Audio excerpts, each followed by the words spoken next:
অবসর মানেই থেমে যাওয়া নয়, এই কথার জীবন্ত প্রমাণ পঙ্কজ দাস। পেশায় জীববিজ্ঞানের শিক্ষক হিসেবে দীর্ঘদিন শিক্ষার্থীদের জ্ঞানদানে নিজেকে নিয়োজিত রাখার পর অবসরপ্রাপ্ত এই শিক্ষাগুরু আজ সমাজে সৃজনশীলতার এক নতুন দিগন্ত উন্মোচন করেছেন। তালসুপারি পাতা, নারকেলের মালা ও নানা প্রাকৃতিক উপকরণ দিয়েই তৈরি কারুকাজ, সাহিত্য চর্চা, গান এবং কর্মশালার মধ্য দিয়ে তিনি গড়ে তুলেছেন এক প্রাণবন্ত সাংস্কৃতিক পরিসর। জীববিজ্ঞানের শিক্ষক হয়েও তিনি বিশ্বাস করেন সৃষ্টি মানুষের প্রকৃত পরিচয়।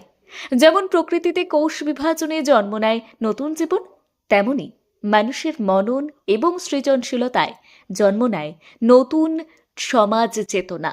তার উদ্যোগে তরুণ তরুণীরা শুধু শিল্পের পাঠই নিচ্ছেন না, শিখছেন আত্মনির্ভরতার পথও। স্বল্প ব্যয়ে কর্মসংস্থানের সম্ভাবনা তৈরি করে তিনি দেখিয়ে দিয়েছেন ইচ্ছাশক্তি আসল মূলধন। ইতিমধ্যে তার সম্পাদনা এবং অনুপ্রেরণায় প্রকাশিত হয়েছে একাধিক কাব্যগ্রন্থ এবং সৃজনধর্মী সংকলন, যা স্থানীয় সাংস্কৃতিক মহলে প্রশংসিত। শিক্ষকতা জীবনের শৃঙ্খলা, বিজ্ঞান মনস্ক দৃষ্টি এবং শিল্পপ্রেম, এই তিনের সমন্বয়ে পঙ্কজ দাস হয়ে উঠেছেন এক অনুপ্রেরণার নাম। সমাজের নানা স্তরের মানুষ তার এই উদ্যোগকে স্বাগত জানিয়েছেন।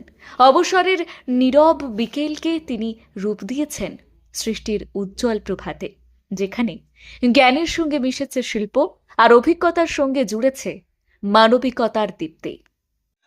আমার কাছে মনে হয়েছিল যে গ্রাম বাংলার বুকে এই তালপাতা, সুপুরি পাতা বা নারকেলের মালা দিয়ে মানুষ সাধারণত গর্ত ভরাটের কাজে লাগে, জলা ভরাটের কাজে লাগায়। আমার মাথায় এলো এখান থেকে কিছু একটা করতে হবে। সেই করাটা আমি হাতের নানান ধরনের ছবি দিয়ে সেগুলোকে তালপাতা, সুপুরি পাতা দিয়ে তার পোর্ট্রেট তৈরি করা, আরও ফেব্রিকের উপরে কাজ করে কাঠের কিছু ফ্রেম করে, যেগুলো জৈব পচনশীল অর্থাৎ বায়োডিগ্রেডেবল। এই বায়োডিগ্রেডেবল পরিবেশ বান্ধব জিনিস মানুষের সামনে আজকের আসার খুব প্রয়োজন, খুব খুব প্রয়োজন। যুব সমাজকে যদি উদ্বুদ্ধ করা যায়, এখান থেকে প্রায় বিনা ব্যয়ে বেশ কিছু অর্থ আয়েরও পথ আছে। আমার চেতনার বিকাশে, আমার পরিপূর্ণতার বিকাশে আমার একটা ভেতরে একটা অনুপ্রেরণা এলো, একটা যন্ত্রণা কাজ করলো সবসময়। কে যেন আমাকে সবসময় ঠেলে দিচ্ছে কাজের মধ্যে, তুমি এগিয়ে যাও, তুমি পারবে, তুমি পারবে। তো এই পাড়ার মধ্যে আমার মামার বাড়ির বংশের একটা ব্যাপার ট্যাপার আছে, সেখান থেকেও আমি হাতের কাজ, তবলা, এমনকি বর্তমানে আমি একটু গিটারেও একটু বাজাতে পারি। আর এই কাজগুলো আমি নিরবিচ্ছিন্নভাবে 4-5 বছর ধরে একটা বিশেষ অনুপ্রেরণায় আমি করতে পারছি। বিশেষ করে আমার সঙ্গে যারা থাকেন তাদের মধ্যে অন্যতম হচ্ছে ডক্টর বিশ্বজিৎ মন্ডল। আহ্বায়কদের মধ্যে অনেক আহ্বায়ক আছেন এখানে। তো সেই বিশ্বজিৎ মন্ডল তিনি একজন খুব প্রতিভাবান মানুষ। আমি তার সম্পর্কে এখানে বলে সময় নষ্ট করব না। তার কাজেই তার প্রকাশ। এক অসাধারণ ব্যক্তিত্ব সম্পন্ন মানুষ। বহু স্কুলের হেডমাস্টারমশাই, বীরাবল্লভপাড়া স্কুলের হেডমাস্টারমশাই, সত্যভারতীর হেডমাস্টারমশাই এনারা এসেছিলেন। বয়েজ স্কুলের হেডমাস্টারমশাই হয়তো আসতে পারেননি, অনেকেই আসতে পারেননি। এমনকি যারা টিভি সিরিয়ালের পেছনে সঙ্গীত জগতেরও মানুষ, সুমন চক্রবর্তী মহাশয়, তিনিও এসেছিলেন। আরও বিভিন্ন স্কুলের হেডমাস্টারমশাইরা এসেছিলেন। বহু রামকৃষ্ণ মিশনের শিক্ষক শিক্ষিকারা, প্রধান শিক্ষিকারা তারা এসেছিলেন। তাদের মানে কি বলবো, এই কাজের এই গ্যালারি শো প্রদর্শন করার পরে ওনারা দেখলেন প্রত্যেকটা কাজ ধরে ধরে ওনারা দেখেছেন এবং খুব উচ্চ প্রশংসিত হয়েছে। বলছে যে এগুলোর পরবর্তী দিনের এর প্রসার এবং বিকাশের অত্যন্ত প্রয়োজন, সবাই এক বাক্যে স্বীকার করেছে। এটাই আমার কাছে সবচেয়ে বড় পাওয়া, যে আজকের দিনে যুব সমাজ, ছেলে হোক মেয়ে হোক, তারা যদি অনুপ্রাণিত হয়ে, কাজকর্মের বাজার খুব খারাপ, যদি ফেলে দেওয়া জিনিস, গর্ত ভরাট করা জিনিস থেকে না করে যদি তাকে আমরা পরিবেশ বান্ধব জিনিস এবং সুচারু কারুশিল্পের মাধ্যমে আমরা তুলে ধরতে পারি, তাহলে আগামী দিনের প্রজন্ম অনেক অনেক বেশি তারা স্বাবলম্বী এবং তারা ভালো জায়গায় দাঁড়াতে পারবে, এ আমি আশা করি। মানে বর্তমানে যে বেকারত্বের সমস্যা, সেখান থেকে অনেকে কর্মসংস্থান হিসাবেও এই শিল্পকে কাজে লাগাতে পারে বলে মনে করছেন আপনি? একদম নিশ্চিতভাবে আমি বলতে পারি যে এখানে মানে অর্থনৈতিক, যেটাকে কি বলবো, মানে মানে সে ব্যাপারটা খুব কম, মানে অর্থ লাগে না বললেই চলে। আশেপাশের গাছের পাতা টাতা পড়েছে, সেগুলো কুড়িয়ে এনে বাড়িতে প্রসেসিং করে একটু ধৈর্য সহকারে যদি করা যায়, বহু টাকা সে রোজগার করতে পারে। এটা সাইড ইনকাম হিসেবে রাখতে পারে। আর সবচেয়ে বড় কথা, পরিবেশ বান্ধব। যুব সমাজকে এই পরিবেশ বান্ধব শিল্পে আমি অগ্রণী ভূমিকা নিতে আহ্বান করব সবসময়। সবাই, সব শিক্ষিত মানুষ, চেতনা সম্পন্ন মানুষ এর মধ্যে আসুন। তাহলে গ্রাম বাংলার, আমাদের শুধু পশ্চিমবঙ্গ নয়, উড়িষ্যা, বিহার বা এমনকি আন্দামান থেকে আমার এই কনসেপ্টটা এসছে। সেখানে তালপাতা, সুপুরি পাতা, এমনকি ওই নারকেল মালার যে কাজগুলো আপনারা দেখলেন গ্যালারিতে, এই কাজগুলো কিন্তু সব ওখান থেকেই এসছে। আর গান বাজনার বিষয়ে বলি, সেটা একটুখানি সেটা হচ্ছে আমি গিটারে একটু আধটু গান টান করতে পারি বটে, একটু চেতনা ছিল, আর তবলায়ও বাজাতে পারি। আর সবচেয়ে বড় কথা, আমাদের পাশে আছে একটা স্কুলে অ্যাসিস্ট্যান্ট হেডমাস্টার মশাই, দক্ষিণ চব্বিশ পরগনার কনজ দাস। উনিও এই আহ্বায়কদের মধ্যে অন্যতম। আমাদের ডক্টর বিশ্বজিৎ বিশ্বাস, উনি তো, আর আমি ওনার সম্পর্কে বলবো না এই কারণে, কারণ উনি খুব খুব বড় মাপের একজন প্রতিভাবান মানুষ। সেই প্রতিভাবান মানুষের অনুপ্রেরণা আমার কাজে লেগেছে। আরো বিশেষ অনুপ্রেরণায় আজকের এই জায়গায় আমি আসতে পেরেছি। আমি বিভিন্ন রকমের প্রতিকৃতি, তাকে অনুকরণ করে সেই প্রতিকৃতিটা গুলোকে আমি আগে তালপাতা, সুপুরি পাতার গোড়ার ওপরে আগে এঁকে নিই। পেন্সিল দিয়ে টেন্সিল করে নিয়ে এঁকে নিয়ে তাকে কাটিং করে এবার ফেব্রিক দিয়ে আমি সেটাকে তৈরি করি পোর্ট্রেট গুলো। এগুলো মিনিমাম মিনিমাম 4 থেকে 5 হাজার টাকা করে দাম আছে। আবার রবীন্দ্রনাথের সহজপাঠ, নন্দলাল বসুর যে চিত্রগুলো, সেই চিত্রগুলো আমি পর পর এঁকেছি। সবাই এঁকেছেন, এখনো অনেকে আঁকছেন, কিন্তু প্রশ্ন হচ্ছে আমার আঁকাটার এটা কি বলে, থিমটা হচ্ছে তালপাতা, সুপুরি পাতার উপরে, যেগুলো পরিবেশ বান্ধব। আমি কোনো প্লাস্টিক বা ওষুধের কোনো প্যাকেটের ওপরে বা এই ধরনের জিনিস যা পরিবেশ বান্ধব নয়, যা হচ্ছে কি বলবো, ওটাকে বলে বায়োডিগ্রেডেবল, যেটাকে বলে সেগুলো আমি নেবো। নন বায়োডিগ্রেডেবল জিনিসের উপরে আমি কাজ করতে রাজি না। পরিবেশ সুস্থ থাকুক, সমাজ সুস্থ থাকবে, দুটো পয়সাও আয় হবে। আর নারকেল মালার ওপরে যে কাজগুলো, ঝাড়গুলো করেছি, সেই ঝাড়গুলো আপনারা এর মধ্যে দেখেছেন, ওপরে প্যান্ডেলের সেখানেও দেখেছেন, গান বাজনার মাধ্যমে সেখানেও ছিল, এই গ্যালারির মধ্যেও আছে, আপনারা দেখতে পাবেন গ্যালারির মধ্যে। একটা জিনিস আমি জীবনে মেনেছি, সময় ও সুযোগ মানুষের জীবনে একবারই আসে। সে মানুষ সেই সময় সুযোগটাকে কিভাবে সে নেবে। রাতে ঘুমোতে পারি না, শুধু মনে হয় কখন আমি কাজটা শেষ করব। এবং এই যে সময় সুযোগটা আমার কাছে এসছে, এবং এর ভেতরে একটা অনুপ্রেরণা কাজ করেছে। কেউ যেন আমাকে ঠেলে দিচ্ছে, যা যা যা পঙ্কজ, তুই এগুলো কর, এগুলো কর। কে যেন আমার চেতনায় আমাকে উদ্ভাসিত করছে যে তুমি এগিয়ে যাও। আমি সেই এগিয়ে যাওয়ার ব্যাপারে আমি দুবেলা যখনই ফাঁক পাই আমি বসে যাই। আমি ঘুমোই খুব কম, এই কাজের মধ্যে লিপ্ত থাকি এবং খুব শান্তি পাই, ভীষণ আনন্দের সঙ্গে কাজ করতে পারি আমি এর মধ্যে। যার জন্য বোধহয় পারতে পেরেছি, সুযোগ আর সময়টাকে আমি কাজে লাগাতে পেরেছি। আপনার পেশা কি? আমার পেশা, আমি শিক্ষকতা করেছি 38 বছর, চাকরি করার পর রিটায়ার করেছি। আমি বিজ্ঞানের শিক্ষক, লাইফ সায়েন্সের টিচার। আমি সেখানে কিছু ছাত্রছাত্রকে এখনো পড়াই, তারা আছে। এই পড়ানোর মাঝখানে যে ফাঁকা জায়গাটা পাই, আমি সেই ফাঁকা জায়গায় আমি তার সদ্ব্যবহারটা করেছি। অবসর নেওয়ার পরে যে সময়টা রয়েছে, এই কাজটা কি অবসর নেওয়ার পর থেকে আপনি শুরু করেছেন? না, অবসর নেওয়ার আগে 4-5 বছর আগের থেকে আমাকে জ্বালিয়ে খেয়েছে। আমার নিজের অন্তরাত্মা, আমার অনুপ্রেরণা আমাকে জ্বালিয়ে খেয়েছে। তুমি করো, তুমি এগিয়ে যাও, তুমি এগিয়ে যাও, তুমি পারবে, তুমি পারবে, তুমি পারবে। এই বারবার এই যে চেতনা, এখান থেকে যুব সমাজকে উদ্বুদ্ধ করার প্রেরণা আমার এসছে, এটা আমি বলতে পারি হলফ করে। আপনার পুরো নাম? আমার পুরো নাম হচ্ছে শ্রী পঙ্কজ দাস।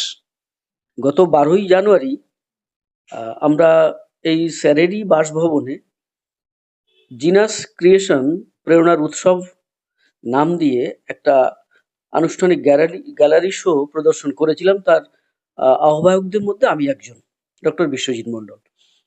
তো ওনার সম্পর্কে প্রথম যেটা আমার বলতে খুব ইচ্ছে করে, একটু ইংরেজি শব্দ দিয়েই বলি, যে পঙ্কজ দাস ইজ আ ফিনোমেনরি, অর্থাৎ চিরন্তন বিস্ময়।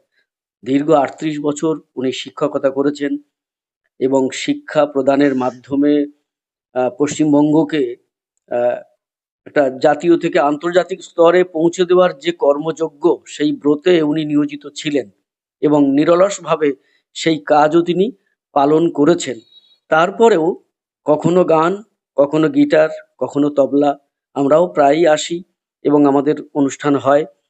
কিন্তু এগুলোকে ছাপিয়ে গেছে তার এই হাতের যে বিস্ময়কর কাজ, যা দেখে আমরা সত্যি অভিভূত, আমরা আপ্লুত। এই কাজগুলো ব্যাখ্যার মতো ভাষা আমাদের কাছে নেই।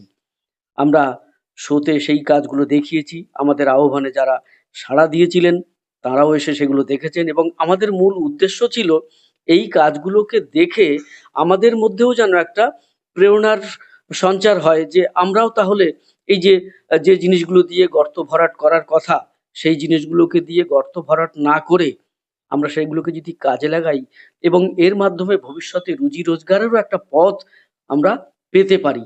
এই যে প্রেরণাটা, এই যে উৎসাহ, এই প্রেরণা এবং উৎসাহ এই স্যারের এখানে না আসলে আমরা পেতাম না, এবং আমরা সবাইকেই সেই একই প্রেরণা সঞ্চারের জন্য আমরা এটাকে গ্যালারি শো হিসাবেই প্রদর্শন করেছিলাম। আমার দাদা, তিনি একজন স্কুলের শিক্ষক ছিলেন, দীর্ঘ ৩৮ বছর শিক্ষকতা করেছেন। এখন এই জিনিসটা হঠাৎ করে তার কিন্তু আসেনি। এই আহ, মানে যে তাল গাছের পাতা, খেজুর গাছের পাতা দিয়ে এই জিনিসটা কিন্তু হঠাৎ করে দাদার মধ্যে আসেনি। দাদা খুব ছোটবেলায় আমি দেখেছি, দাদা ভালো আঁকতে পারতেন, হাতের লেখা অসাধারণ। তার মধ্যে এই জিনিসটা লুকিয়ে ছিল এবং তার ব্যাপ্তি বা তার প্রকাশ ঘটেছে এই বারাসাতে আসার পর থেকে। কিন্তু এতটা বহিঃপ্রকাশ আগে কখনো হয়নি। রিটায়ার্ডের পর থেকে, তার আগে থেকে কাজটা শুরু করেছে। এখন এই তাল গাছের পাতা, খেজুর গাছের পাতা দিয়ে যে কত ধরনের জিনিস তৈরি করা যায় তা আমার দাদা তার এই কাজকর্মের মধ্য দিয়ে দেখিয়েছেন।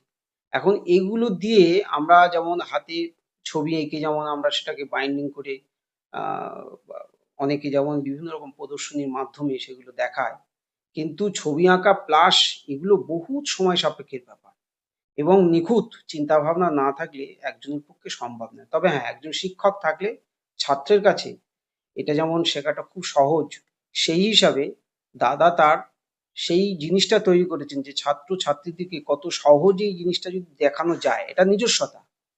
এখন একটা শিক্ষকের যেমন তার একটা নিজস্বতা থাকে, ছেলে মেয়েদের যেমন খুব সুন্দর করে একটা শেখানোর ব্যাপার থাকে, সেই জিনিসটা দাদার মধ্যে আছে। এখন এগুলোকে নিয়ে যদি কোনো এখনকার দিনে বেকার ছেলেমেয়েরা যদি এগুলোকে যদি তারা ফলো করে, আমি মনে করি এখান থেকে তারা অনেক দূর এগিয়ে যাবে। এবং আগামী দিনে বিশেষ করে আমাদের পশ্চিমবঙ্গে যে এই হাতের কাজ, হস্তশিল্পের যে প্রদর্শনী হয়, সেখানে যদি এগুলো যদি গভর্নমেন্ট থেকে শুরু করে বা দাদা ছাত্রছাত্রী যারা আছে তারা যদি এগুলো আহ কাজ করতে থাকে, তাহলে তারাও কিন্তু একটা ভালো জায়গায় পৌঁছবে। এবং যে সমস্ত ছেলে মেয়ে যারা বিভিন্ন জায়গায় কোনো কাজ পাচ্ছে না, কোনো কিছু করতে পারছে না, এখন সবার দ্বারা তো সবকিছু করা সম্ভব নয়, এগুলো কিন্তু তাদেরকে কিন্তু বেড়ে ওঠার ক্ষেত্রে, তাদের আগামী দিনে অনেক বড় হওয়ার ক্ষেত্রে ভীষণভাবে সহযোগিতা করবে। আগামী দিনে আশা করি বর্দা যেভাবে কাজকর্ম করছে বা যেভাবে তার আহ শৈল্পিক চিন্তা ভাবনা তার এই হাতের কাজের মধ্য দিয়ে ফুটিয়ে তোলার চেষ্টা করছে, যদি ছেলে মেয়েরা এগুলো নেয়, আশা করি তারা ভালো জায়গায় পৌঁছবে। আমার নাম কনজ দাস। আমি দক্ষিণ ২৪ পরগনার বাসন্তী ব্লকের একটি স্কুলের সহকারী প্রধান শিক্ষক। অসাধারণ তবলা বাজানো বা গিটার বাজানো, আপনি দেখবেন অনেক প্রোগ্রামে ওনার গিটারের প্রোগ্রাম হয়েছে, আমার কাছে অনেকগুলো তার ভিডিও আছে, আমি নিজেও শুনি, খুব ভালো লাগে। তো এই যে কাজের ফাঁকে ফাঁকেও এন্টারটেনমেন্ট, যেটা এই যে গিটার বাজিয়ে বা তবলা বাজিয়ে, আমিও মাঝে মধ্যে আসি, আমাদের স্যারও থাকেন, আমরা অনুষ্ঠান করি এখানে, ঘরোয়া অনুষ্ঠান। তো এই প্রত্যেকটা জিনিস দেখলে আমাদেরকেও ভাবায় যে আমরাও তাহলে কিছু করব। এই যে ওনার দেখে দেখে আমি সিনথেসাইজারটা কিনে বাজানো চর্চা করছি, এটা তো এখান থেকেই প্রেরণা পাওয়া। আমিও চেষ্টা করছি যে একটা তালপাতা হাতে নিয়ে দেখি না, একটু ঘুরিয়ে ফিরে কিছু করতে পারি কিনা। এভাবেই তো সৃষ্টি হবে আস্তে আস্তে, আমরা তো এভাবেই শুরু করব। সেই প্রেরণা ওনার কাছ থেকেই পাওয়া। আপনার নাম? আমার নাম ডক্টর বিশ্বজিৎ মন্ডল, আমি বিড়া বল্লভপাড়া হাই স্কুলের সহশিক্ষক।